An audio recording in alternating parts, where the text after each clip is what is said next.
അള്ളാഹുവിന് ഇഷ്ടമുള്ളത് സ്നേഹിക്കുക, പടച്ചതമ്പുരാൻ ഇഷ്ടപ്പെടാത്തത് ചെയ്യാണ്ടിരിക്കുക. റബ്ബിനോടുള്ള ഈ സ്നേഹം കൽബിൽ വരുമ്പോ, നമ്മുടെ നാവിലും ഹൃദയത്തിലും അവനെ പറ്റിയുള്ള സ്മരണയാകുമ്പോ അള്ളാഹുവിനെ കാണാനൊരു കൊതി വരും. പിന്നെ മരിക്കാൻ പേടിയുണ്ടാവില്ല. കൊലപാതകം ചെയ്യാനല്ലേ ഈ പറയണത്. എന്ത് ചെയ്യാ? അള്ളാഹു കൊണ്ടുപോവാണ്. രോഗം വന്നു, പടച്ചവൻ കൊണ്ടുപോകുമെന്ന് തോന്നുന്നുണ്ട്, ഇനി വല്ല രക്ഷപ്പെടൂല. അൽഹംദുലില്ലാഹ്, ഞാൻ എന്റെ റബ്ബിനെ കാണാൻ പോവാ. എന്തേ വിഷയം? എനിക്ക് പ്രശ്നമൊന്നുമില്ല. ഞാൻ അവനെ ഒരുപാട് സ്നേഹിച്ചില്ലേ, അവന് വേണ്ടി ഞാൻ ഒരുപാട് ഉറപ്പൊഴിച്ചില്ലേ, ഞാൻ അവനെ കാണണമെങ്കിൽ ഞാൻ മരിക്കണ്ടേ? മരണശേഷമല്ലേ അള്ളാഹുവിനെ കാണാൻ കഴിയൂ എന്ന് മുത്തുനബി തങ്ങൾ ലോകത്തിന്റെ ഗുരു പഠിപ്പിച്ചത് അങ്ങനല്ലേ?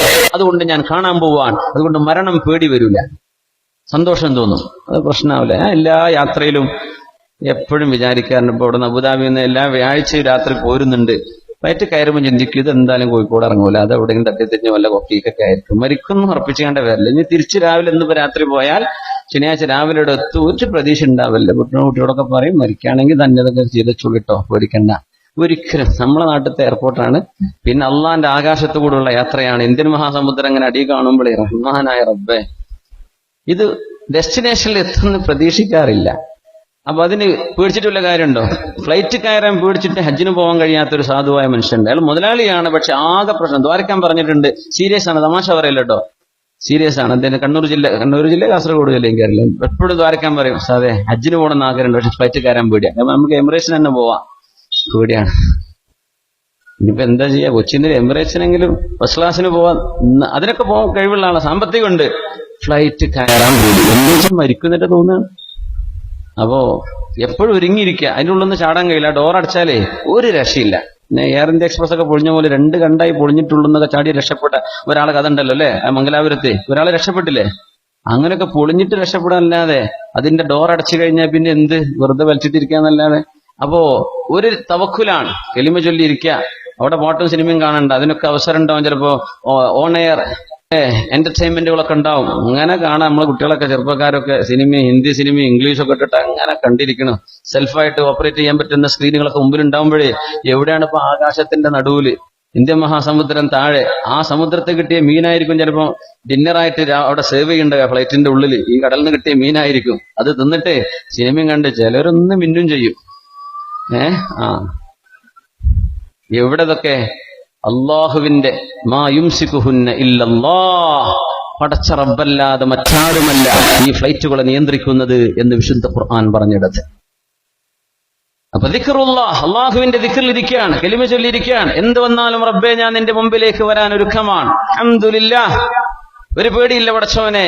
ആ രീതിയിൽ ഇരിക്കാനുള്ള ഒരു ധൈര്യം നമ്മുടെ ഖൽബിലേക്ക് വരും, പടച്ചവനോട് സ്നേഹം തോന്നിയാൽ. എന്ത് പേടിക്കും? പൈലറ്റിന് എന്ത്, 2 പൈലറ്റ് 2 അറ്റാക്കായ എന്താ കാര്യം? വല്ലതും നടക്കുമോ? എന്റെ ഫ്ലൈറ്റ് കയറാൻ പേടിച്ച ഒരാളെ കഥ പറയാറില്ലേ? മുമ്പൊരിക്കൽ പറഞ്ഞിട്ടുണ്ട്, ഇനി പറയേണ്ട ആവശ്യമില്ല എന്ന് വിചാരിക്കുന്നു. അപ്പൊ എനിക്ക് ഫ്ലൈറ്റ് കയറാൻ പേടിയാണോ? നീ എന്തോടെ പേടിക്കണേ? ഓരോരുത്തരും അന്നം തീരാതെ ഒരു മനുഷ്യനും മരിക്കില്ല എന്ന് എനിക്കറിയില്ലേ? പറഞ്ഞോ, എന്റെ പേടി അതല്ല. നമ്മളീ പോണ പോക്കിൽ നമ്മളെ ഫ്ലൈറ്റിന്റെ അന്നം തീർന്ന, നമ്മുടെ പൈലറ്റിന്റെ അന്നം തീർന്ന എന്താവും? ആ പേടി കൊണ്ടാണ്. സുബ്ഹാനല്ലാഹ്. അപ്പോ അതൊക്കെ തീരാം. അല്ലാഹുവിന്റെ ഖളാ ഉണ്ടെങ്കിൽ മാത്രമേ അത് ഡെസ്റ്റിനേഷനിൽ എത്തുള്ളൂ. ലക്ഷക്കണക്കിന് കോടിക്കണക്കിന് വിമാനങ്ങൾ ഒരു ദിവസം ആകാശത്തുകൂടെ പൊങ്ങി താഴെറങ്ങുന്നുണ്ട്. കോടിക്കണക്കിന് വിമാനങ്ങൾ, ലക്ഷങ്ങൾ എന്ന് പറയാൻ പോരാ.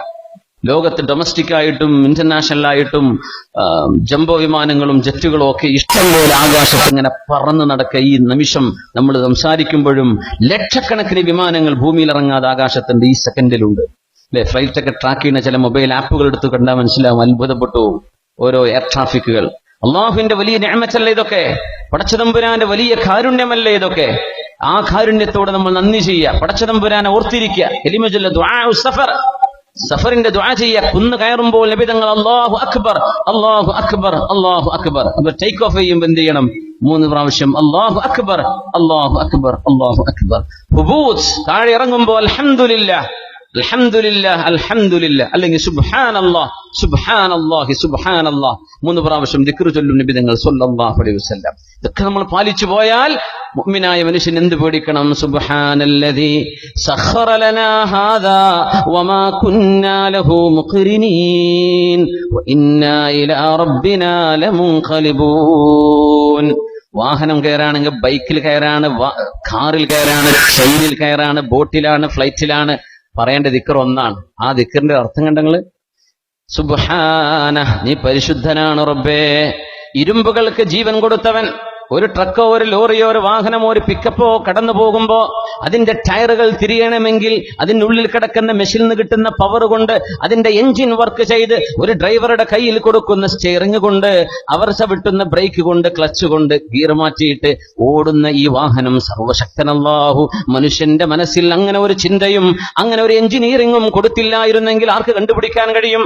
പടച്ചവനെ, ഇരുമ്പുകൾക്ക് ജീവൻ വെക്കുന്ന വാഹനങ്ങളെ ഞങ്ങൾക്ക് കയറിയിരിക്കാൻ പറ്റുന്ന പരുവത്തിൽ ഞങ്ങൾക്ക് തന്നവനെ, സുബ്ഹാനക, നീ പരിശുദ്ധനാണല്ലോ, നീ പരിശുദ്ധനാണ്. സുബ്ഹാനല്ലദി സഖറ ലനാ ഹാദാ വമാ കുന്നാ ലഹു മുഖ്രിനീൻ. ഞങ്ങൾ മാത്രം വിചാരിച്ചാൽ റബ്ബേ ഈ വാഹനം ഞങ്ങൾക്ക് ഒരുങ്ങുമായിരുന്നില്ല തമ്പുരാനെ. വഇന്നാ ഇലാ റബ്ബിനാ ലമുൻഖലിബൂൻ. ഇതൊരു ചെറിയ യാത്രയാണ് റബ്ബേ, ഇത് തിരുവള്ളൂരിൽ നിന്ന് വടകര പോകുന്ന യാത്രയാണ്. എന്നാൽ തന്നെയും ഒരു പക്ഷേ 5, 10, 15 കിലോമീറ്റർ ഓടുന്നതിനിടയിൽ ഒരു പക്ഷേ ഈ യാത്ര നിന്നിലേക്കുള്ള യാത്രയായി മാറിയേക്കാം. അത് പറഞ്ഞിട്ടായി പോണത്. വടകരത്താനുള്ള നിയ്യത്ത് പോരാ, വടകരത്താനുള്ള നിയ്യത്ത് മാത്രം പോരാ, ഇതിന്റെ ഇടയ്ക്ക് ചിലപ്പോ പടച്ചവന്റെ ലോകത്തേക്ക് എത്തിയേക്കും. അതൊക്കെ പറഞ്ഞിട്ടാണ് ഈ യാത്രയുടെ ദുആ. അത് വല്ലാത്ത അത്ഭുതമുള്ള ദുആയാണ്. ഞങ്ങൾ പോവാ പടച്ചവനെ, പിന്നെ അവസാനത്തെ യാത്ര നിന്നിലേക്ക് തന്നെയല്ല. ഇനിയിപ്പോ എന്ത് ആക്സിഡന്റ് ആയി ഒന്ന് മരിച്ചെന്ന് വരും, ഏതായാലും ഇതിന്റെ അടുത്തേക്ക് വരണ്ടേ. അൽഹംദുലില്ലാ. അപ്പൊ ആ ഒരു പരുവത്തിലേക്ക് നമ്മുടെ ഇതിനും തെറാപ്പിയും സൈക്കാട്രിസ്റ്റിനെ കാണേണ്ട വിഷയങ്ങളല്ല ഇതൊക്കെ. മുഅ്മിനായ മനുഷ്യന്റെ മനസ്സിൽ ഈ റബ്ബുമായുള്ള അടുപ്പമുണ്ടെങ്കിൽ ഒന്നും ടെൻഷൻ ഇല്ലാത്ത ലോകമാണ്. ടെൻഷൻ എന്തിന്?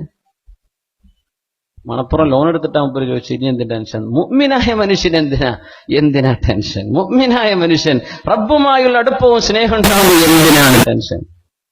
അതുകൊണ്ടാണ് റസൂലുള്ളാഹി സ്വല്ലല്ലാഹു അലൈഹി വസല്ലമ തങ്ങളിൽ നിന്ന് മഹാനായ അഷ്റഫുൽ ഖൽഖ് സ്വല്ലല്ലാഹു അലൈഹി വസല്ലമ തങ്ങളിൽ നിന്ന് ദീൻ പഠിച്ചെടുത്ത മഹത്തുക്കളായ ആളുകൾ മുഴുവനും പറഞ്ഞത്, നിങ്ങളുടെ നാവുകൾ, ഇബ്രാഹിം ഇബ്നുൽ ജുനൈദ് റഹിമഹുല്ലാഹ് പറയുന്നു, മിൻ അലാമാത്തിൽ മഹബ്ബത്തില്ലാഹ്, മിനൽ അലാമാത്തിൽ മഹബ്ബത്തിലില്ലാഹ്, അല്ലാഹുവിനോട് സ്നേഹമുണ്ട് എന്ന് വാദിക്കുന്നവരെ നമ്മൾ സത്യത്തിൽ അവനെ സ്നേഹിക്കുന്നുവോ അതിന്റെ അടയാളങ്ങളിൽ ഒന്ന് ദവാമുദ്ദിക്രി ബിൽ ഖൽബി വൽ ലിസാനി വൽ ജവാരിഹ്, നാവുകൊണ്ടും മനസ്സുകൊണ്ടും അവയവങ്ങളെ കൊണ്ടും അവനെ സ്നേഹിക്കാൻ കഴിയലാണ്. സ്വല്ലു അലൻ നബി മുഹമ്മദിൻ വആലിഹി, അല്ലാഹുമ്മ സ്വല്ലി അലാ സയ്യിദിനാ മുഹമ്മദിൻ വഅലാ ആലി സയ്യിദിനാ മുഹമ്മദിൻ വബാരിക് വസല്ലിം അലൈഹി. ഒന്നുകൂടെ, അല്ലാഹുമ്മ സ്വല്ലി അലാ സയ്യിദിനാ മുഹമ്മദിൻ വഅലാ ആലി സയ്യിദിനാ